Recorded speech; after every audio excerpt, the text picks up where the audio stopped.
অবশেষে আনুষ্ঠানিক ঘোষণা। নবম জাতীয় পে স্ট্রাকচার 2 ধাপে কার্যকর হবে। জানুয়ারিতে বেতন সমন্বয়, জুলাই থেকে সব ভাতা চালু। সম্মানিত দর্শক, আজ দেশের বিপুল সংখ্যক সরকারি কর্মকর্তা কর্মচারী, শিক্ষক ও স্টাফদের প্রতীক্ষিত ঘোষণা একটি বিশেষ ব্রিফিংয়ের মাধ্যমে জানানো হয়েছে। এ সভা ছিল সম্পূর্ণ নীতি নির্ধারণমূলক, যার মাধ্যমে নির্ধারিত হয়েছে ভবিষ্যৎ আয়ের কাঠামো, পারিবারিক স্থিতি এবং ন্যায্য সুবিধা। আমরা প্রকাশ করছি নবম পে স্ট্রাকচারের 2 ধাপ বিশ্লেষণ। 16টি গ্রেডের নতুন স্কেল, সর্বনিম্ন 30,000 থেকে সর্বোচ্চ 1,60,000 পর্যন্ত, অর্থাৎ জানুয়ারির স্লিপেই নতুন বেতন প্রতিফলিত হবে। দ্বিতীয় ধাপে জুলাই থেকে যুক্ত হবে house rent, medical, transport, tiffin, risk, শিক্ষা সহায়তা, টেকনিক্যাল, স্বাস্থ্য বীমা, উৎসব বোনাস, কমিউনিকেশন, গবেষণা, ইউনিফর্ম, শিফট, রিমোট এরিয়া, মুদ্রাস্ফীতি এবং ডিজিটাল দক্ষতা ভাতা।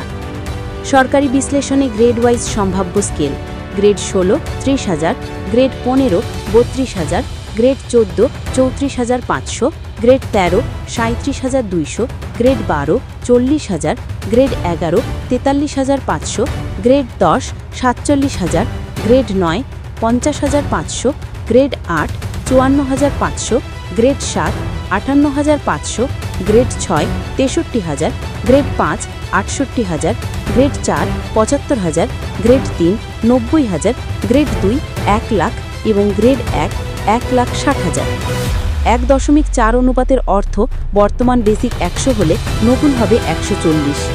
জুলাই থেকে ভাতা পরিবর্তনের সম্ভাব্য রেঞ্জ: মহানগরে হাউস রেন্ট প্রায় 60%, জেলায় 50 এবং উপজেলায় 45, মেডিকেল 1500 থেকে 2,500, ট্রান্সপোর্ট 1200 থেকে 2,000, টিফিন 350 থেকে 600, রিস্ক 2,000 থেকে 5,000, শিক্ষা সহায়তা প্রতি সন্তান 800 থেকে 1,200, ডিজিটাল দক্ষতা 1,000 থেকে 2,000 এবং রিমোট এলাকা 1500 থেকে 3,000-এর মতো।